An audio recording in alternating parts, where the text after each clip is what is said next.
រឿងអាឡេវ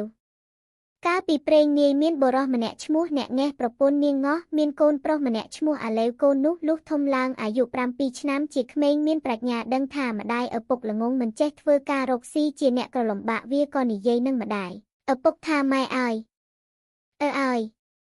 ឥឡូវនេះយើងគ្មានរបរធ្វើការរកស៊ីអ្វីនឹងគេបានជាយើងក្របើដូច្នេះខែវស្សាយើងធ្វើស្រែខែប្រាំងយើងទៅធ្វើចំការឯខ្ញុំទៅធ្វើស្រែជាមួយនឹងឯងបើយើងអត់ស្លាម្លោអង្ករម្ហូបចំណីអ្វីសឹមខ្ញុំមករកយកពីផ្ទះនេះទៅស៊ីអាឡេវនិងឪពុកម្ដាយគិតគ្នាព្រមហើយក៏រៀបប្រដាប់ប្រដាឡើងទៅធ្វើស្រែលុះនៅស្រែយូរទៅអាឡេវនឹកចង់ស៊ីនំហើយវាគិតថាបើដូច្នេះអញនឹងបញ្ឆោតម៉ែឲ្យអញយកនំស៊ីគិតហើយប្រាប់ឪពុកវាថាខ្ញុំទៅផ្ទះយកស្លាម្លោមកស៊ីឪពុកក៏ឲ្យកូនទៅផ្ទះអាឡេវដើរទៅដល់កណ្ដាលផ្លូវបានឃើញវត្តលោកក៏ចូលទៅថ្វាយបង្គំរកលោកក៏សក់ឲ្យលុះក៏រួចហើយក្រាបថ្វាយបង្គំលាលោកទៅលុះទៅដល់ជិតផ្ទះអាឡេវយកសំពត់ទូក្បាលហើយធ្វើជាយំដើរចូលទៅក្នុងផ្ទះឯម្ដាយឃើញកូនយំដូច្នោះក៏សួរទៅកូនថាអ្វីក៏កូនយំអាឡេវធ្វើជាយំខ្លាំងឡើងទៀតម្ដាយឃើញកូនរឹតតែយំខ្លាំងឡើងដូច្នោះក៏ស្ទុះទៅអប់ហើយបើកសំពត់អំពីក្បាលកូនចេញឃើញក្បាលក៏រលីងរឹតតែសង្ស័យហើយសួរទៀតថាហេតុអ្វីក៏បានជាកសក់ហើយយំដូច្នេះអាឡេវប្រាប់ម្ដាយថាឪគាត់ស្លាប់ហើយនាងងោះលុះឬកូនថាដូច្នោះក៏គក់ទ្រូងស្រែកទួញយំអាឡោះអាឡៃរៀបរាប់ពីការចាប់ដៃគ្នាបានជាប្តីប្រពន្ធរៀងរៀបរាប់មកអាឡេវឃើញម្ដាយយំសង្រេងសង្រៃដូច្នោះក៏អង្វរលួងលោមម្ដាយថាអ្នកម៉ែអើយអ្នកកុំយំបើអ្នកចេះតែយំតើធ្វើដូចម្ដេចនឹងបានធ្វើបុណ្យទានបញ្ជូនទៅឲ្យនាងងោះជាម្ដាយឬអាឡេវខាត់មិនឲ្យយំហើយសួរទៅអាឡេវថាបានរៀបបញ្ចុះខ្មោចរែងរួចហើយឬនៅអាឡេវប្រាប់ម្ដាយថាខ្ញុំបានពឹងអ្នកស្រុកឲ្យគេជួយរៀបបញ្ចុះខ្មោចរួចល្អល្អិតហើយនាងងោះឬកូនថាដូច្នោះក៏មនីមនារៀបធ្វើអន្សមនំគុំចំណីចំណុកហើយនិយាយនឹងអាឡេវថាកូនអើយឯងយកនំចំណីនេះទៅធ្វើបុណ្យឲ្យឯងចុះអញមិនទៅទេបើអញទៅឃើញស្រែដែលឯងធ្វើកន្លែងដែលឯងទៅនឹងភ្នោខ្មោចរែងនោះម្ដាយរឹតជាការទុកច្រើនឡើងទៀតបើដូច្នោះឯងទៅចុះអាឡេវលីម្ដាយថាដូច្នោះក៏នឹកអក្នុងចិត្តណាស់ត្បិតត្រូវនឹងគំនិតខ្លួនដែលកុហកម្ដាយនោះហើយក៏មនីមនារៀបសង្រែករួចហើយក៏រែកទៅលុះទៅដល់ពាក់កណ្ដាលផ្លូវដាក់អម្រែកពីលើស្មាហើយអង្គុយស៊ីនំនឹងចំណីចំណុកលុះត្រាតែឆ្អែតនៅសល់ខ្លះអាឡេវរៀបទុកយកទៅផ្ញើឪវាលុះទៅដល់ចិត្តខ្ទុំឪវាធ្វើជាយំទៀតអ្នកងេះជាឪពុកឃើញកូនយំហើយសក់ទើបនឹងកថ្មីដូច្នេះក៏សួរទៅថាកូនអើយអ្វីក៏ឯងយំហើយក៏ទាំងសក់ក្បាលដូច្នេះអាឡេវប្រាប់ឪពុកថាអើយឥឡូវនេះម៉ែគាត់ស្លាប់ទៅហើយបានជាខ្ញុំក៏សក់អស់បងប្អូនគេរៀបធ្វើបុណ្យឲ្យម៉ែបានជាមានទាំងនំឥឡូវនេះខ្ញុំយកមកផ្ញើរើពិសាឪពុកជាមនុស្សឆោតល្ងងណាស់ឬកូនប្រាប់ដូច្នោះក៏យំអាណិតប្រពន្ធហើយក៏និយាយនឹងអាឡេវថាកូនអើយអំពីថ្ងៃនេះទៅឪពុកលែងទៅទន្លេទៀតហើយអាឡេវរីថាឪពុកលែងទៅស្រុកដូច្នោះក៏នឹកអក្នុងចិត្តណាស់ព្រោះត្រូវនឹងគំនិតខ្លួនគិតលុះយូរបន្តិចទៅអាឡេវនិយាយនឹងអ្នកងេះជាឪពុកថាអើយឥឡូវនេះនៅតែ2នាក់នឹងខ្ញុំដូចសពថ្ងៃនេះលំបាកណាស់គ្មានអ្នកណានឹងដណ្ដាំបាយស៊ីគ្មានអ្នកណានឹងដេរសំពត់អាវស្លៀកដណ្ដប់បើដូច្នោះឯងរកដណ្ដឹងប្រពន្ធយកមកគ្រាន់នឹងដាំបាយដងទឹកបុកស្រូវទើបយើងមិនសូវនឿយហត់ដូចសពថ្ងៃពេកអ្នកងេះជាឪពុកឆ្លើយឡើងថាកូនអើយម្ដាយឯងស្លាប់ទៅពុំទាន់បាន1ខែទេឥឡូវនេះឯងឲ្យយកប្រពន្ធទៀតកូនមិនអាណិតម៉ែឯងទេឬមួយទៀតខ្មាស់គេក្រែងគេថាប្រពន្ធស្លាប់ពុំទាន់បានប៉ុន្មានថ្ងៃប្តីគិតរកប្រពន្ធថ្មីខ្មាស់គេណាស់មិនយកប្រពន្ធទៀតទេអាឡេវចេះតែអង្វរឪពុកតែសពថ្ងៃមួយអាឡេវឃើញឪពុកមកពីស្រែនឿយហត់ណាស់វាក៏និយាយថាអើយឥឡូវនេះឯងនឿយណាស់ព្រោះគ្មានប្រពន្ធនឹងជួយកម្លាំងមួយទៀតពាក្យបុរាណលោកថាមនុស្សគ្មានប្រពន្ធដូចជាឯងនេះបើទៅធ្វើការឯព្រៃបាត់ការឯផ្ទះធ្វើការផ្ទះបាត់ការឯព្រៃធ្វើដូចម្ដេចនឹងបានប្រាក់ចាយបាយស៊ីនឹងគេហើយខ្លួនក៏នឿយណាស់ផងអ្នកងេះឬកូនអង្វរដូច្នោះក៏សួរទៅថាបាននរណាគេទៅដណ្ដឹងប្រពន្ធឲ្យអាឡេវឆ្លើយឡើងថាកុំព្រួយសឹមខ្ញុំទៅរកដណ្ដឹងជូននៅចាំតែរៀបរបស់នឹងទៅការចោះអ្នកងេះជាឪពុកឬកូនថាដូច្នោះក៏ថាតាមតែកូនគិតចោះអាឡេវឬឪពុកព្រមដូច្នោះហើយក៏រៀបខ្លួនមនីមនាទៅផ្ទះនាងងោះជាម្ដាយនៅបាន2-3ថ្ងៃទើបវានិយាយនឹងនាងងោះជាម្ដាយថាម៉ែអើយយើងនៅតែ2នាក់ខ្ញុំក៏ក្មេងមិនចេះរកស៊ីធ្វើការម៉ែជាស្រីហើយមេម៉ាយផងឥឡូវមានគេចង់បានម៉ែយកប្តីទៅគ្រាន់គេនឹងចិញ្ចឹមសោះអត់ឃ្លានយើងក៏មិនសូវលំបាកឯនាងងោះឬអាឡេវជាកូនថាដូច្នោះក៏ឆ្លើយថាកូនអើយ ឯងទើបតែនឹងស្លាប់បាន5មួយថ្ងៃឥឡូវនេះកូនឲ្យម្ដាយយកប្តីទៀតដូច្នេះមិនត្រូវទេអ្នកផងគេនឹងសើចទេដៀលនឹងទាថាស្រីចើកអះប្តីស្លាប់ពុំទាន់បានប៉ុន្មានថ្ងៃចង់បានប្តីទៀតអាឡេវលីម្ដាយថាដូច្នោះក៏ឆ្លើយឡើងថាម៉ែឲ្យបើទុកជាម៉ែខ្លាចពាក្យអ្នកផងគេនឹងទាដូច្នោះគេក៏មិនបានមករកចិញ្ចឹមយើងដែរគេបានប្រកាសគេមិនឲ្យចាយទេកាលខ្ញុំនៅឯស្រែមានប្រុសម្នាក់មុខមាត់ខ្លួនប្រានដូចខ្មោចហើយគាត់ស្រឡាញ់ខ្ញុំដូចជាកូនគាត់សួរខ្ញុំថាឯងមានម៉ែអដែរឬទេខ្ញុំប្រាប់គាត់ថាគ្មានទេមានតែម៉ែហើយគាត់និយាយនឹងខ្ញុំថាចង់បានម៉ែជាប្រពន្ធតើម៉ែឯងព្រមដូចម្ដេចបើម៉ែព្រមគាត់នឹងរៀបរណ្ដាប់មកចែចៅមានអ្នកផ្លូវចៅមហាមានខណ្ឌស្លាក្រយាសំពះតាមច្បាប់សណ្ដាប់ប្រពៃណីពីបុរាណមកបើម៉ែមិនព្រមខ្ញុំក៏មិនដឹងដែរតាមតែម៉ែគិតធ្វើការរកស៊ីចុះនាងងោះជាម្ដាយឬកូននិយាយអង្វរផ្ទិញផ្ទាល់ដូច្នោះក៏ឆ្លើយតបទៅវិញថាតាមតែកូនគិតចុះអាឡេវលីម្ដាយថាតាមតែចិត្តដូច្នោះក៏អរណាស់គិតថាពេលនេះអញបាននំស៊ីទៀតហើយក៏រៀបចំផ្ទះសម្បែងរួចប្រាប់នាងងោះជាម្ដាយថាត្បិតគេចង់រៀបការឆាប់ខ្ញុំលាម៉ែទៅរ៉េដើម្បីរកមន់ទាបន្លែបង្ការហើយនឹងប្រាប់អ្នកដែលចង់បានម៉ែជាប្រពន្ធនោះផងដើម្បីឲ្យគេរករណ្ដាប់រៀបការអាឡេវក៏មនីរៀបខ្លួនទៅស្រែទៅដល់ហើយក៏និយាយប្រាប់អ្នកងេះជាឪពុកថាឲ្យខ្ញុំទៅរកប្រពន្ធឲ្យបានហើយនាងនោះមុខមាត់សម្ដីសម្ដៅកម្ពស់កំសម្បុរសម្បកដូចម៉ែបេះបិទឥឡូវខ្ញុំឲ្យគាត់នៅលើផ្ទះយើងហើយបើដូច្នេះរៀបរណ្ដាប់ទៅការឲ្យឆាប់អ្នកងេះឬអាឡេវប្រាប់ថាគេឲ្យរៀបការជាឆាប់ដូច្នោះក៏មនីពឹងអ្នកស្រុកចិត្តខាងឲ្យជួយធ្វើនំនែកចំណីចំណុកហើយខ្លួនគាត់ទៅរកទិញមាន់ទាបន្លែបង្ការបានសពគ្រប់មុខឯអាឡេវចេះតែស៊ីនំរាល់ថ្ងៃហើយនិយាយនឹងឪពុកថាប្រពន្ធដែលខ្ញុំដណ្ដឹងឲ្យនោះមេបាបើកឲ្យរៀបការតែយប់បើមិនព្រមដូច្នោះមេបាមិនបើកឲ្យការទេអ្នកងេះឬអាឡេវថាដូច្នោះហេតុតែជាមនុស្សឆោតល្ងងតាមតែពាក្យអាឡេវបង្កប់ដូចម្ដេចក៏តាមទាំងអស់ទើបរកវេលាទៅរៀបការឲ្យតែវេលាយប់ពេលល្ងាចអ្នកងេះក៏ពឹងអស់បងប្អូនដែលនៅជិតខាងឲ្យជួយជញ្ជូនអស់បណ្ណាការនាំទៅរៀបមង្គលការលុះទៅដល់កន្លែងការក៏រៀបដណ្ដាំបាយសស្លុកអ្នកខ្លះក៏រៀបផ្លែឈើចំណីចំណុកទៅជូនមេបាតាមទំនៀមនាងងោះពឹងអស់បងប្អូនមករៀបបណ្ណាការទទួលតាមច្បាប់ឯអាឡេវគិតតែស៊ីនំឲ្យឆ្អែតនាងងោះឬមាត់អ្នកងេះនឹកឆ្ងល់ក្នុងចិត្តថាមាត់និយាយនោះដូចជាសំឡេងអ្នកងេះប្តីអញអ្នកងេះឬមាត់នាងងោះក៏ឆ្ងល់ក្នុងចិត្តថាសំឡេងនិយាយនោះដូចជាសំឡេងនាងងោះប្រពន្ធអញអ្នកងេះសង្ស័យណាស់ក៏ឡើងទៅលើផ្ទះឃើញនាងងោះក៏ថានាងនេះដូចជានាងងោះប្រពន្ធអញឯនាងងោះថាអ្នកនេះដូចជាអ្នកងេះប្តីអញអស់បងប្អូនអ្នកស្រុកគេថាអ្នកងេះហើយថាមិនអ្នកងេះនាងងោះហើយថាមិននាងងោះលុះអ្នកងេះនិងនាងងោះឃើញគ្នាជាក់មែនតែនហើយទើបដឹងថាអាឡេវវាបញ្ថោតក៏អៀនរត់ទៅដោយខ្លួនទីតីអាឡេវដឹងថាម្ដាយឪពុកដឹងដូច្នោះក៏វេះពួនលុះព្រឹកឡើងអាឡេវរត់ទៅនៅវត្តធ្វើជាកូនសិស្សលោកឯអ្នកងេះនិងនាងងោះក៏នៅជាប្តីប្រពន្ធនឹងគ្នាដូចដើមទៅអាឡេវនៅរៀនអក្សរនឹងលោកគ្រូសង្កេតលុះនៅយូរទៅអាឡេវគិតថាអញនឹងបញ្ឆោតលោកសង្ណាដែលមានប្រាក់ច្រើនយកទៅឲ្យម៉ែអញអាឡេវគិតដូច្នោះហើយក៏ទៅនិយាយនឹងលោកភិក្ខុកំឡោះមួយអង្គដែលមាន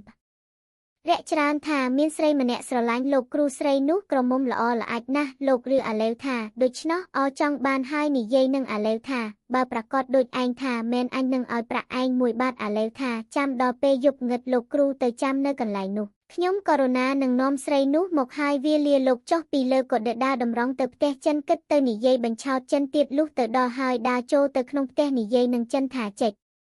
ចង់បានស្រីក្រមុំល្អដែរឬទេ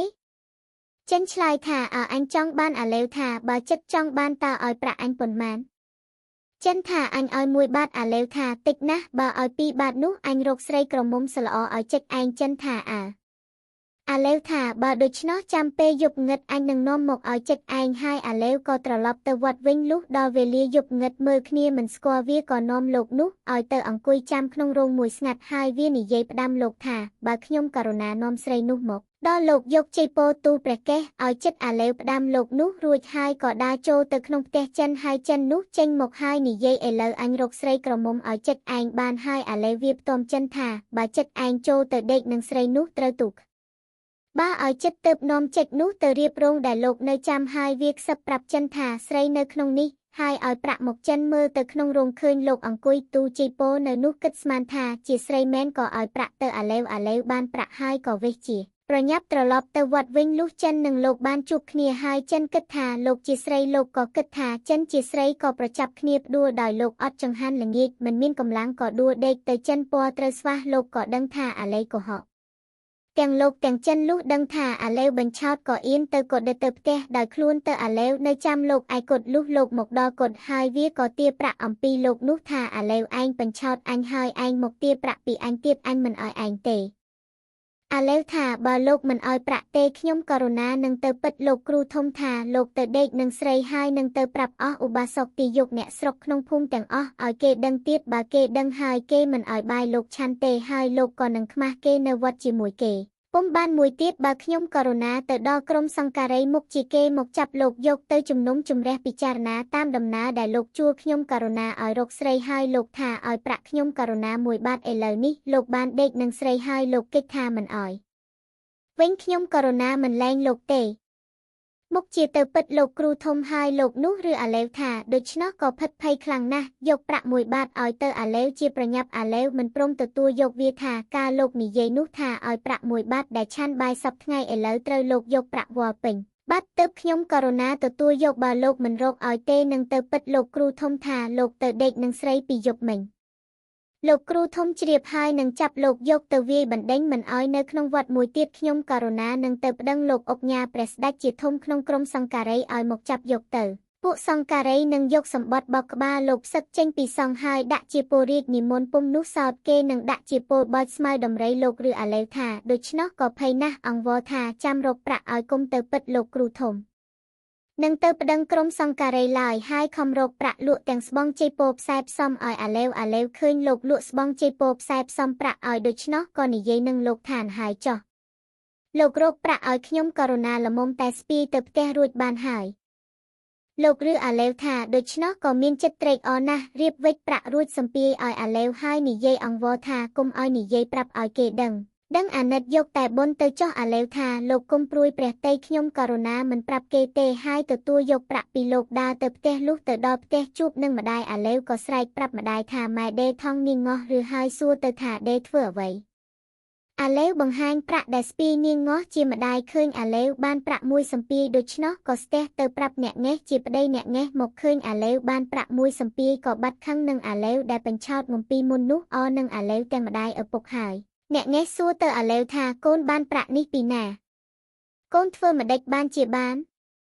អាឡេវប្រាប់ឪពុកវាថាក្រអីសពបើប្រាក់គ្រាន់តែបង្ហាញគេខ្មាស់ឲ្យអ្នកផ្សារមើលគ្រប់គ្នាខ្លះគេឲ្យ1 បាតខ្លះ2 បាតតែរាល់គ្នាដូច្នេះទៅក៏បានច្រើនហើយបើឲ្យចង់បានប្រាក់ច្រើនទៅបង្ហាញគេខ្មាស់ឲ្យអ្នកផ្សារមើលម្ដងម្នាក់ទៅឲ្យយកប្រាក់មិនអស់អ្នកងេះជាឪពុកឬអាឡេវថាដូច្នោះហើយហេតុតែជាមនុស្សឆោតល្ងងក៏ទៅធ្វើតាមពាក្យអាឡេវលុះទៅដល់ផ្សារក៏ឈរនៅមាត់ទ្វារផ្ទះគេហើយស្រាតខោបង្ហាញគេខ្មាស់អ្នកផ្ទះឃើញដូច្នោះក៏អៀន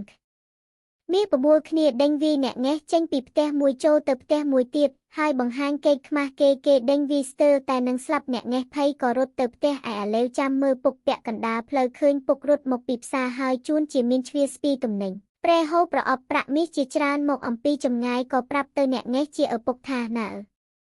អ្នកផ្សារគេតាមមកវាយឲ្យហើយបើដូច្នោះរត់គាត់វាលនេះទៅរួចខ្លួនអ្នកងេះឬកូនប្រាប់ដូច្នោះក៏ក្រឡេកមើលទៅឃើញមនុស្សដើរអំពីចម្ងាយតម្រង់មកមែនគាត់គិតស្មានថាជាអ្នកផ្សារគេតាមមកវាយទៀតភ័យដែលស្ពីទំនិញនោះក៏មកដល់អាឡេវគិតបញ្ឆោតជ្វានោះទៀតវានិយាយប្រាប់ថាបងធំឲ្យមានគេដេញក្តាន់បាក់ជើងម្ខាងប៉ុន្តែអ្នកដេញនោះតែម្នាក់ឯងនឹងស្ទាក់ចាប់ពុំបានបើដូច្នោះបងធំឯងរត់ទៅជួយចាប់បើបាននឹងយកមកចែកគ្នាសស៊ីជ្វាលើអាឡេវប្រាប់ដូច្នោះក៏ក្រឡេកមើលទៅតាមពាក្យអាឡេវឃើញមនុស្សរត់គិតស្មានថាជាមនុស្សដេញក្តាន់មែនក៏យកសម្ពាយផ្ញើរតុកនឹងអាឡេវទាំងអស់ហើយបបួលគ្នារត់ទៅតាមអ្នកងេះរត់បណ្ដាក្រឡេកមើលមកក្រោយបណ្ដាឃើញជ្វារត់តាមក្រោយគិតស្មានថាជាគេដេញចាប់ខ្លួនក៏ប្រឹងរត់ទៅទៀតឯអាឡេវបានសម្ពាយទ្រព្យរបស់ជ្វាហើយក៏ជញ្ជូនយកទៅលាក់ទុកឲ្យម៉ែវាហើយវាវិសរត់អំពីទីនោះទៅទៀតឯជ្វាដល់ដឹងថាអាឡេវបញ្ឆោតដូច្នោះក៏ត្រឡប់មកវិញរកសម្ពាយទំនិញនឹងអាឡេវពុំឃើញនឹកស្ដាយរបស់ណាស់នឹងរកចាប់អ្នកឯណាពុំបានក៏ខំដើរទៅរកអាឡេវសូមស្លេះត្រឹមនេះសិនសូមចែងពីរឿងអាឡេវដែលរត់ទៅនោះវិញ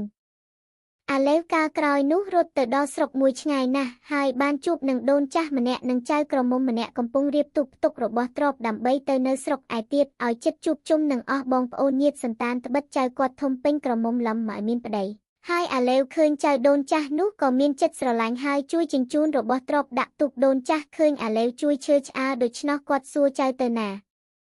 អាឡេវប្រាប់ថាខ្ញុំសូមដោយសារយាយទៅផង ដូនចាស់នោះសួរថាចៅឯងឈ្មោះអ្វីអាឡេវចម្រាប់ថាខ្ញុំឈ្មោះជីចៅប្រសាតើយាយទៅណា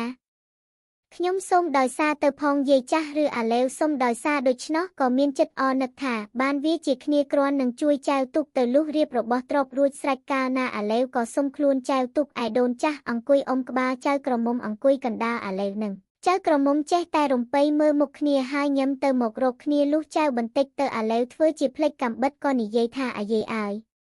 ខ្ញុំភ្លេចកាំបិតចោលនៅលើគោកឯក្រោយនោះត្បិតខ្ញុំរវល់តែជញ្ជូនរបស់យាយបានជាខ្ញុំភ្លេចកាំបិតខ្ញុំកាំបិតនោះជារបស់កេតកោះពីម៉ែឪដូនតាមកដូច្នេះខ្ញុំសុំត្រឡប់ទូកទៅយកវិញដូចចាស់ក៏ព្រមត្រឡប់ទូកទៅវិញលុះដល់កំពង់អាឡេវនិយាយនឹងដូចចាស់ថាយាយអាណិតឡើងទៅយកកាំបិតឲ្យចៅបន្តិចខ្ញុំទុកត្រង់គល់ឈើខាងលើច្រាំងនៅប្រប់ផ្លូវដែលយើងជញ្ជូនរបស់មកនោះ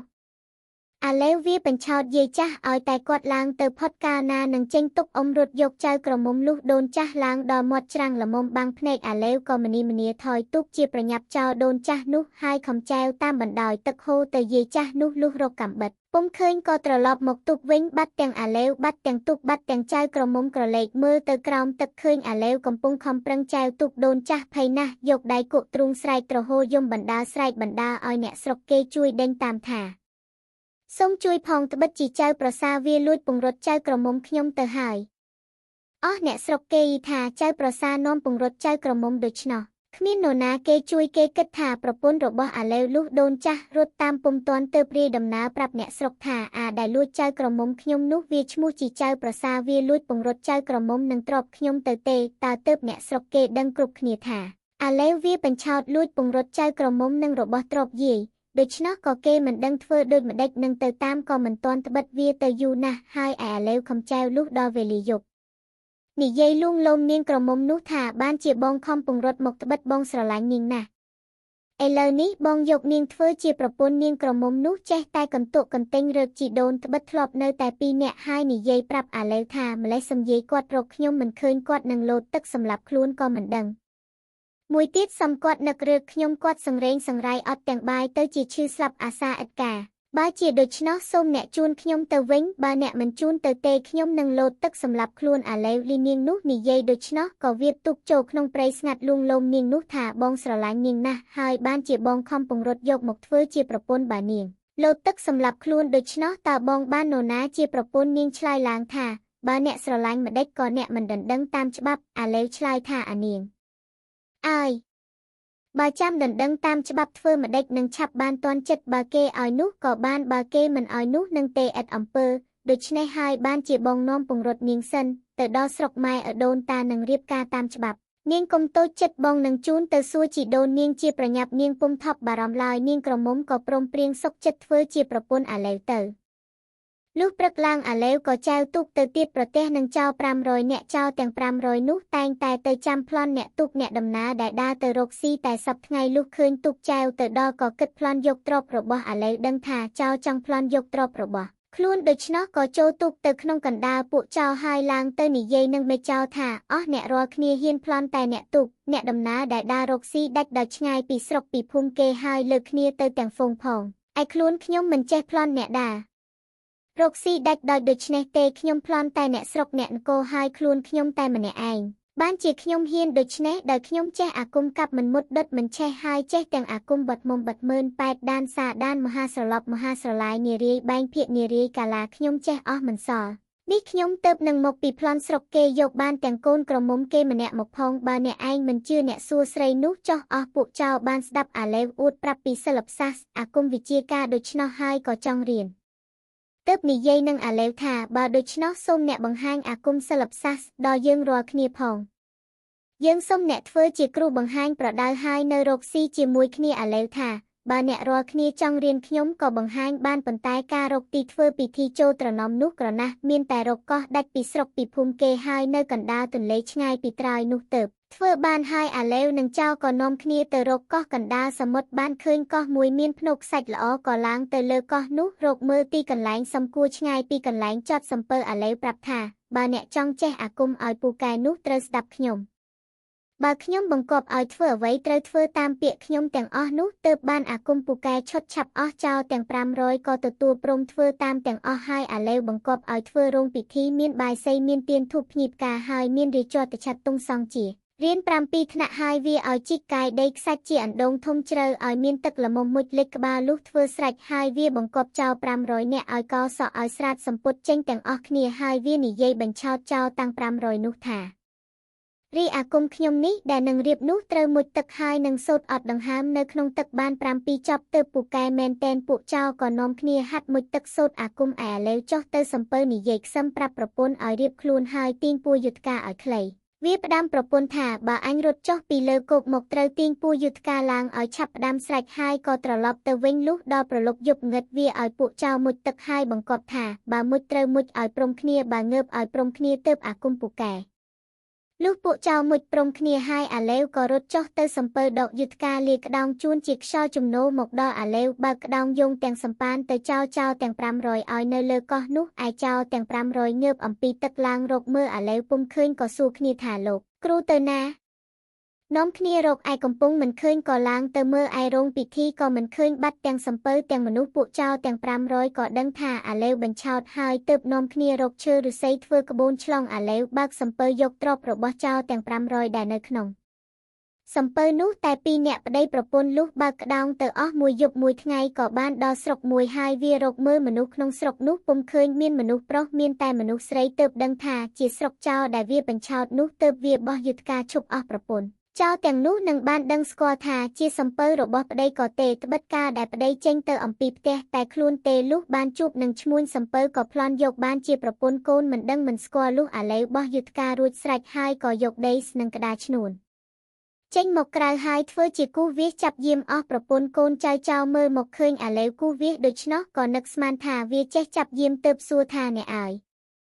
អ្នកចេះចាប់យាមអាណិតមើលឲ្យប្តីខ្ញុំបន្តិចត្បិតគាត់ទៅរកស៊ីជាយូរខែហើយ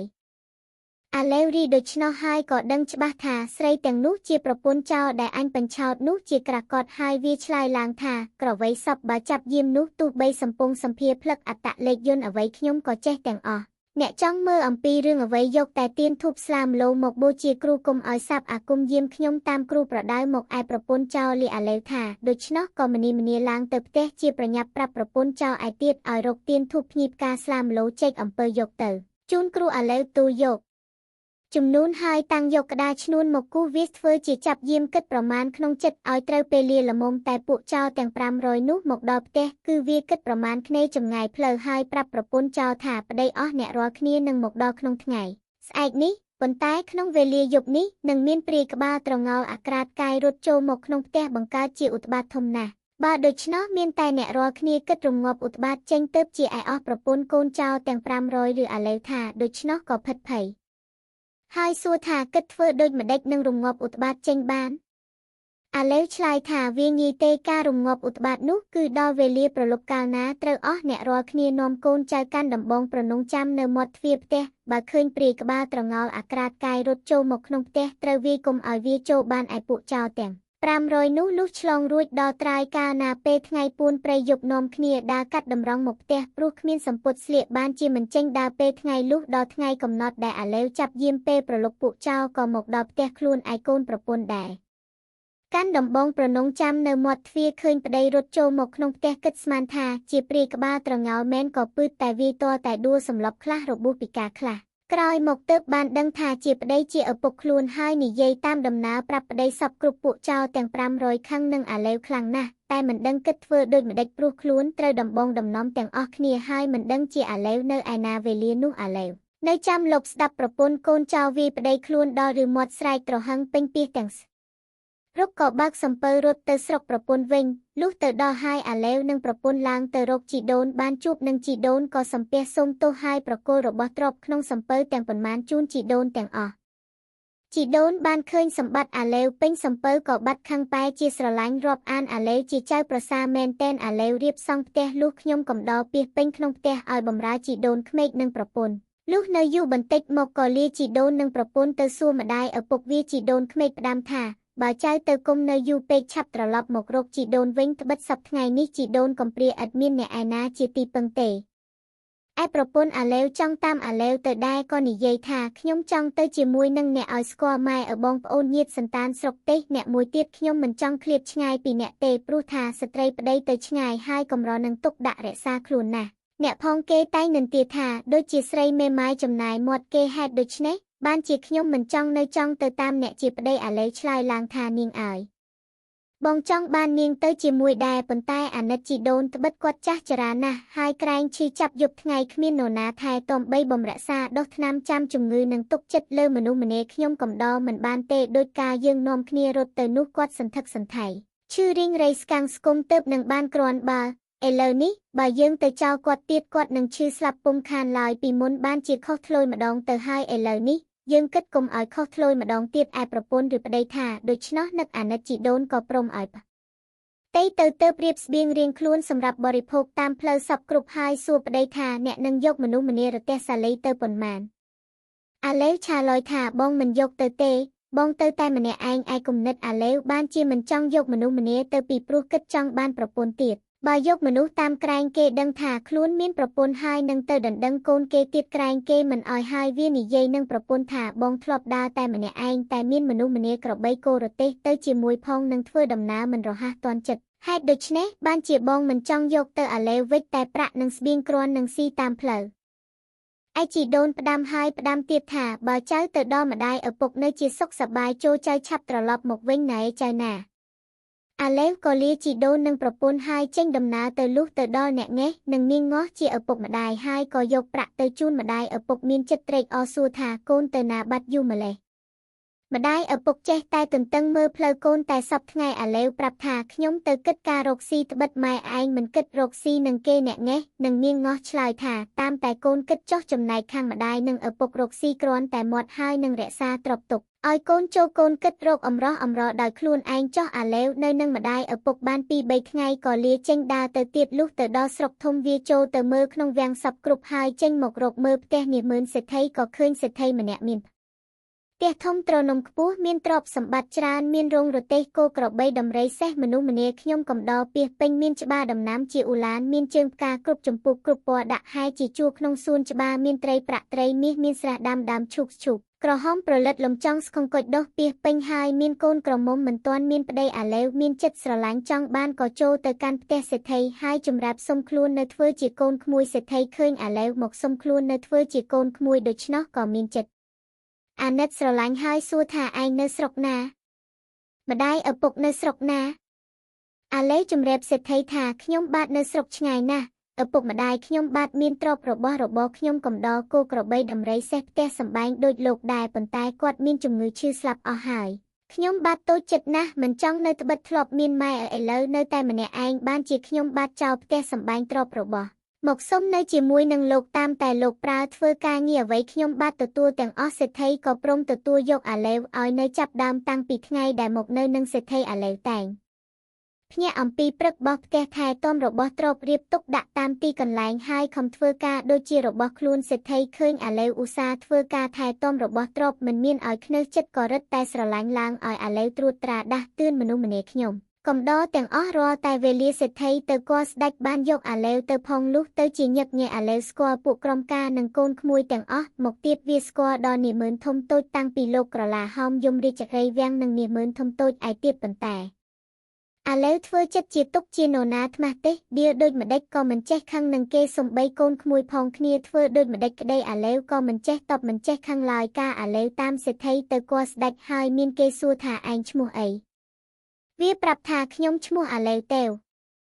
ពួកនាម៉ឺនតែឃើញអាឡេវទៅហើយក៏ហៅថាអាឡេវទេវតែរាល់គ្នាដូច្នេះឯងក្រោយមកអាឡេវទេវទៅលេងនៅសាលាជំនុំស្ដាប់ចៅក្រមជំនុំជម្រះក្ដីតែសប្ថ្ងៃក៏ចេះច្បាប់ទម្លាប់ច្រើនហើយអាឡេវទេវរើសយកមកសម្បត្តិដែលគេបោះចោលមានទាំងស្នាមត្រាបោះនៅនោះផងតាំងពីត្រាលោកក្រឡាហោមយមរាជនិងនាម៉ឺនធំតូចទាំងអស់ដែលមានមាស់ប្រាក់ច្រើនហើយវាយកក្រមួនមកសូនធ្វើជាត្រាហើយវាស់និងរង្វង់ត្រាកាក់សម្បត្តិចាស់ហើយឆ្លាក់ធ្វើឲ្យត្រូវតាមស្នាមត្រាចាស់ទាំងអស់រួចវាធ្វើជាសម្បត្តិសឹងមានឈ្មោះនាម៉ឺនអស់នោះជំពាក់ប្រាក់ខ្លះ100ណែនខ្លះ200ណែនខ្លះ500ណែនគ្រប់តែនាម៉ឺនធំតូចតែរាល់គ្នាទាំងអស់ហើយបត់ទុកក្នុងហឹបមួយពេញ បើខ្លួនវាមិននៅទៅធ្វើការទីណាក្តីឬទៅលេងក្តីវាយកហឹបនោះទៅផ្ញើរនឹងប្រពន្ធសេដ្ឋីហើយផ្ដាំថាគុំឲ្យនរណាបើកឲ្យសោះដល់វាវិលមកក៏ទៅយកហឹបនោះមកវិញធ្វើដូច្នេះជារឿយលុះដល់ថ្ងៃក្រោយទៀតឥឡូវទៅរៀបទៅធ្វើការក៏យកហឹបទៅផ្ញើនឹងប្រពន្ធសេដ្ឋីហើយផ្ដាំថាអ្នកប្រយ័ត្នរក្សាទុកឲ្យលគុំឲ្យនរណាបើកមើលលេងហើយវាក៏ទៅធ្វើការទៅឯប្រពន្ធសេដ្ឋីនឹកឆ្ងល់នឹងហឹបឥឡូវទេវណាស់ក៏យកហឹបនោះមកបើកមើលឃើញសម្បត្តិពេញក្នុងហឹបហើយលាមើលសម្បត្តិអស់នោះបានឃើញសេចក្តីសម្បត្តិថាពួកនាម៉ឺនជំពាក់ប្រាក់សឹងមានចំនួនគ្រប់គ្នាអស់ហើយបោះត្រាផងលុះរើមើលសម្បត្តិទាំងអស់ឃើញសុទ្ធតែនាម៉ឺនជំពាក់ប្រាក់ជាច្រើនណាស់ដូច្នោះក៏យកហឹបសម្បត្តិទៅបង្ហាញសេដ្ឋីជាប្តីឯសេដ្ឋីបានឃើញសម្បត្តិអាឡេវទេវសពគ្រប់ហើយក៏និយាយនឹងប្រពន្ធថាការអាឡេវទេវវាមកនៅនឹងយើងនោះអញបានសួរពីម្ដាយឪពុកនៅឯណាវាប្រាប់ថាគ្មានម្ដាយឪពុកទេស្លាប់អស់ហើយវាប្រាប់អញថាការដែលម្ដាយឪពុកវានៅរស់នៅឡើយនោះមានទ្រព្យសម្បត្តិដូចជាយើងនេះដែលឥឡូវនេះមកឃើញសម្បត្តិអស់នាម៉ឺនជំពាក់ប្រាក់វាច្រើនម្លេះនេះសឹងត្រូវនឹងពាក្យវានិយាយពីមុននោះប្រកបមែនគំនិតប្រាជ្ញាវាសមជាមនុស្សមានពូជមួយទៀតការងារទាំងអស់ក្នុងផ្ទះយើងសពថ្ងៃនេះក៏បានវាជួយដាស់តឿនថែទាំមើលរក្សាដឹងបាត់ដឹងគង់ដឹងខូចដឹងជាមានតែវានឹងហើយទុកដូចជាកូនឥឡូវកូនស្រីយើងមួយនេះពេញក្រមុំល្មមមានប្តីហើយពួកស្ដេចនាម៉ឺនមកដណ្ដឹងចង់បានជាច្រើនណាស់ហើយយើងមិនត្រូវចិត្តបានជាយើងមិនព្រមឲ្យឥឡូវនេះបើយើងឲ្យអាឡេវទេវនោះយើងខ្មាស់គេណាស់ត្បិតអាឡេវទេវនោះវាជាមនុស្សកំព្រាក្បាលមួយមកនៅស្រុកឯគ្មាននរណាស្គាល់ពូជពងវង្សាជាល្អឬអាក្រក់យើងនឹងឲ្យកូនយើងជាប្រពន្ធទៅក្រែងខ្មាស់គេបើយើងមិនឲ្យកូនយើងជាប្រពន្ធវាដូចជានឹកស្ដាយត្បិតគំនិតមាយាទវាជាមនុស្សល្អជួយឈឺឆ្អាលក្នុងការងារយើងដូចជាការងាររបស់ខ្លួនវាដែរដំណើរនេះក្របើគិតណាស់ឯប្រពន្ធសេដ្ឋីឆ្លើយឡើងថាត្រង់កិច្ចដែលធ្វើមិនឲ្យខ្មាស់គេនោះវាងាយទេយើងនឹងរៀបការក្នុងវេលាយប់ហើយរៀបបន្តិចបន្តួចសោះតែខានគុំឲ្យខ្មោចព្រៃខឹងយើងផ្សំផ្គុំឲ្យជាប្តីប្រពន្ធនឹងគ្នាទៅបើយូរទៅហើយទើបគេដឹងនោះយើងក៏អស់ខ្មាស់គេហើយពីព្រោះវាមានបំណុលវាក៏ច្រើនដែរហេតុតែព្រេងមានសំណាងរបស់អាឡេវនិងកូនក្រមុំសេដ្ឋីនោះត្រូវបានគ្នាជាប្តីប្រពន្ធសេដ្ឋីគិតឃើញព្រមដូចពាក្យប្រពន្ធពន្យល់ក៏ព្រមឲ្យកូនក្រមុំជាប្រពន្ធអាឡេវទេវហើយហៅអាឡេវទេវប្រាប់ថាតាំងពីថ្ងៃដែលឯងមកនៅនឹងអញមើលទៅគំនិតមាយាទចិត្តថ្លើមឯងឈឺឆ្អាលក្នុងការងារអញដូចជាកូនអញបង្កើតបើដូច្នោះអញឲ្យកូនក្រមុំអញជាប្រពន្ធឯងអាឡេវទេវរីសិតប្រាប់ថាឲ្យកូនក្រមុំជាប្រពន្ធដូច្នោះក៏មានចិត្តត្រេកអរណាស់សេដ្ឋីក៏ហៅកូនក្រមុំមករៀបសំពះមេបាចាស់ទុំរៀបសែនព្រេនតាមសណ្ដាប់បុរាណផ្សំផ្គុំអាឡេវទេវនិងកូនក្រមុំជាប្តីប្រពន្ធគ្នាទៅលុះការរួចបាន2-3ថ្ងៃប្រពន្ធអាឡេវទេវទៅគាល់ស្ដេចឯក្នុងវាំងបាននិយាយប្រាប់អាឡេវទេវជាប្តីឲ្យដឹងឯអាឡេវក៏និយាយផ្ដាំប្រពន្ធថាអញទៅចាំនៅសាលាជំនុំបើនាងឯងឃើញអញបោយដៃហើយត្រូវនាងឯងលើកជើងពៀនស្លាមកលុតជង្គង់ហុចពៀនស្លានោះឲ្យអញទទួលយកហើយនាងឯងសំពះត្រឡប់ទៅវិញចុះអាឡេវទេវលុះនិយាយផ្ដាំប្រពន្ធសពគ្រប់ហើយក៏ស្លៀកសំពត់ចាស់ពាក់អាវចាស់ដោយការធ្វើការពីមុនហើយទៅអង្គុយលេងនៅសាលាជំនុំពួកនាម៉ឺនសពមុខមន្ត្រីចៅក្រមសាលាភ្នាក់ងារក្រមការខុនម៉ឺនមហាតលឹកមកពីពេញឃើញអាឡេវទេវអង្គុយនៅសាលានាម៉ឺនខ្លះថ្ពកក្បាលខ្លះទះខ្នងខ្លះទាញដៃខ្លះឲ្យអាឡេវធ្វើធ្លុកក្រមាច់លេងត្បិតធ្លាប់លេងពីមុនមកដូច្នេះឯងអាឡេវទេវជាមនុស្សមានប្រាជ្ញាក្រមាច់កំលេងឲ្យគេចូលចិត្តមិនចេះខឹងនឹងនរណាទេទោះនាម៉ឺនសពមុខមន្ត្រីខុនម៉ឺនមហាតលឹកនៅក្រមការភ្នាក់ងារប្រើវាដូចម្ដេចក្តីលេងដូចម្ដេចក្តីក៏មិនចេះខឹងមិនចេះប្រកែកឲ្យអ្នកណាអាក់អន់ចិត្តតាំងតែពីដើមមកដូច្នេះឯងហើយពួកនាម៉ឺនមិនដឹងថាអាឡេវទេវបានកូនក្រមុំសេដ្ឋីមកធ្វើជាប្រពន្ធផងស្មានថាអាឡេវទេវជាមនុស្សផ្ដេសផ្ដាសដើរសុំទានគេស៊ីរកទីលំនៅគ្មានបានជានាំគ្នាមាក់ងាយវាលុះដល់កូនសេដ្ឋីជាប្រពន្ធអាឡេវទេវជិះអង្រឹងស្នែងហើយមានមនុស្សម្នេខ្ញុំកំដរកាន់ប្រអប់មាស់ប្រាក់ដើរពាសពេញផ្លូវមកនាម៉ឺនទាំងអស់ក៏និយាយថាមកមើលកូនក្រមុំសេដ្ឋីល្អណាស់ដើរចូលក្នុងវាំងនាម៉ឺនខ្លះលាន់មាត់ថាល្អមែនកូនស្ដេចកូននាម៉ឺនដណ្ដឹងជាច្រើនហើយតែមិនបានឯអាឡេវទេវរីនាម៉ឺននិយាយគ្នាថាកូនស្ដេចកូននាម៉ឺនដណ្ដឹងកូនក្រមុំសេដ្ឋីមិនព្រមឲ្យដូច្នោះក៏ឆ្លើយឡើងថាបើអស់លោកថាដណ្ដឹងកូនក្រមុំសេដ្ឋីឲ្យកូនលោកមិនបានលោកចាំមើលខ្ញុំបាទវិញចុះវេលាកូនក្រមុំសេដ្ឋីចេញមកអំពីក្នុងវាំងខ្ញុំបាទនឹងហៅឲ្យចូលមកហើយឲ្យយកស្លាមកឲ្យខ្ញុំបាទទទួលទានលោកហ៊ានភ្នរទេពួកនាម៉ឺនឬអាឡេវទេវថាដូច្នោះមិនជឿត្បិតមិនដឹងជាសេដ្ឋីឲ្យកូនក្រមុំទៅជាប្រពន្ធអាឡេវទេវសោះមួយទៀតពួកនាម៉ឺនទាំងនោះធ្លាប់តែដឹងថាអាឡេវទេវជាមនុស្សក្រមាច់លេងផ្ដេសផ្ដាសតែដោយផ្ទះនាម៉ឺនបានជាមាក់ងាយវាខ្លាំងណាស់ ហើយមិនដឹងជាអាឡេវតេវមានប្រាជ្ញាច្រើនដល់ម្លឹងសោះទើបហ៊ាននាំគ្នានិយាយភ្នាល់នឹងអាឡេវតេវថាបើឯងហៅកូនក្រមុំសេដ្ឋីចូលមកយកស្លាម្លោមកឲ្យឯងស៊ីបានអញហ៊ានភ្នាល់នឹងឯងប៉ុន្តែឯងគ្មានអ្វីដាក់ភ្នាល់នឹងអញទេអាឡេវតេវរីពួកនេះមើលថាដូច្នោះក៏ឆ្លើយឡើងថាលោកគុំព្រួយប្រសាសន៍នឹងខ្ញុំបាទបើខ្ញុំបាទចាញ់លោកខ្ញុំបាទធ្វើសម្បត្តិនៅបំរើជាខ្ញុំលោកដល់អស់ជីវិតតាមចិត្តលោកប្រើធ្វើអ្វីខ្ញុំបាទទទួលធ្វើទាំងអស់នេះមើលសពមុខមន្ត្រីទាំងអស់ឬអាឡេវតេវថាដូច្នោះក៏អរគ្រប់គ្នាដោយចង់បានអាឡេវតេវមកធ្វើជាខ្ញុំតែរៀងខ្លួនត្បិតវាចេះនិយាយភូតផរក្រមាច់កំ pl ែងលេងគ្រាន់សប្បាយដោយសារវាមួយទៀតមាក់ងាយអាឡេវតេវថាជាមនុស្សចោលម្សៀតធ្វើម្ដេចនឹងហៅកូនសេដ្ឋីឲ្យចូលមកបានហើយនិយាយគ្នាថាយើងយកអាឡេវតេវធ្វើជាខ្ញុំគ្រាន់និយាយភូតផរក្រមាច់លេងហើយយើងចែកគ្នាប្រើលេងសប្បាយចិត្តវាចោះត្បិតវាមុខជាចាញ់យើងហើយអាឡេវតេវនឹងពួកនេះមើលធ្វើសម្បត្តិបង្កាន់ដៃភ្នាល់តាមដំណើរសពគ្រប់ហើយទើបពួកនេះមើលប្រាប់អាឡេវតេវថាឯងចង់បានមាសប្រាក់ប៉ុន្មានដំរីចង់កោបសេះចង់អានទាំងគ្រឿងដែលជិះមកប៉ុន្មានចូលដាក់ក្នុងសម្បត្តិតាមចិត្តឯងចោះអាឡេវតេវក៏សរសេរដាក់ក្នុងបង្កាន់ដៃដែលភ្នាល់គ្នាឲ្យខាងតែច្រើនទាំងមាសទាំងប្រាក់ទាំងដំរីទាំងសេះគ្រប់គ្រឿងហើយជូនទៅពួកនេះមើលឲ្យបោះត្រារួចទទួលយកមកវិចមួយសំពាយក្រវ៉ាត់ទុកហើយទៅអង្គុយចាំនៅមាត់ទ្វារសាលាបន្តិចឃើញកូនសេដ្ឋីជាប្រពន្ធវាចេញពីក្នុងវាំងវាក៏បោយដៃហៅថានាងយកស្លាមកឲ្យបងស៊ីកូនសេដ្ឋីយីប្តីហៅឲ្យយកស្លាមកដូច្នោះក៏ម្នីចុះពីអង្រឹងស្នែងហើយដាក់ស្លាលើជើងពានយកមកឲ្យប្តីអាឡេវតេវក៏ទទួលយកស្លាស៊ីហើយនាំប្រពន្ធនៅកំដរឡើងជិះសេះដំរីដែលតែងគ្រឿងគ្រប់ស្រាប់ទៅកាន់ផ្ទះសេដ្ឋីជាឪពុកក្មេកអាឡេវតេវនិយាយផ្ដាំខ្ញុំកំដរថាបើលោកឪពុកលោកម្ដាយឬអ្នកឯណាជាមនុស្សនៅក្នុងផ្ទះក្តីឬអ្នកចិត្តខាងក្តីគេសួរថាបានសេះដំរីពីណាមកឲ្យជំរាបឲ្យប្រាប់គេថាទាបំណុលអំពីគេឯពួកនេះមើលសពមុខមន្ត្រីក្រុមការភ្នាក់ងារនៅខុនមើលមហាលឹកដែលភ្នាល់ចាញ់អាឡេវតេវស្រាប់តែភ័យភ្នែកស្រៀងខ្លួនស្ដាយរបស់ទ្រពនិងដំរីសេះជាជំនិះធ្លាប់ជិះជាលំអត្រូវចិត្តសិតសឹងតែគ្រឿងមាសនិងប្រាក់ពុនពេកហើយនិយាយគ្នាថាយើងបងគំនិតអាឡេវតេវហើយជន់នេះឯអាឡេវតេវនិងប្រពន្ធខ្ញុំកំដរជិះដំរីសេះមានកូបមានអាននៅគ្រឿងប្រដាប់សុទ្ធសឹងតែមាសនិងប្រាក់លុះទៅដល់ផ្ទះហើយសេដ្ឋីជាឪពុកក្មេកម្ដាយក្មេកនៅអស់មនុស្សម្នាភ្នាក់ងារក្នុងផ្ទះឃើញដំរីសេះពាសពេញដូច្នោះក៏នឹកឆ្ងល់ហើយសេដ្ឋីប្រើមនុស្សឲ្យទៅសួរអាឡេវតេវក៏ប្រាប់ថាទាបំណុលអំពីគេមកសេដ្ឋីជាឪពុកក្មេកម្ដាយក្មេកក៏និយាយគ្នាថាយើងអស់ខ្មាស់គេហើយចាប់ដើមពីថ្ងៃនោះមកសេដ្ឋីប្តីប្រពន្ធក៏រឹតតែស្រឡាញ់អាឡេវតេវលើសអំពីមុនទៀតអាឡេវតេវក៏ទៅទារប្រាក់ពីពួកនេះមើលសពមុខមន្ត្រីតែសពថ្ងៃជញ្ជូនយកមកហើយវាគិតធ្វើការរកស៊ីជួសសេដ្ឋីជាឪពុកក្មេកម្ដាយក្មេកមិនឲ្យព្រួយចិត្តគ្រប់ចម្ពោះនៅយូរមកសេដ្ឋីចាស់ចរាអស់អាយុទៅអាឡេវតេវក៏បានជាសេដ្ឋីធំក្នុងនគរនោះឯង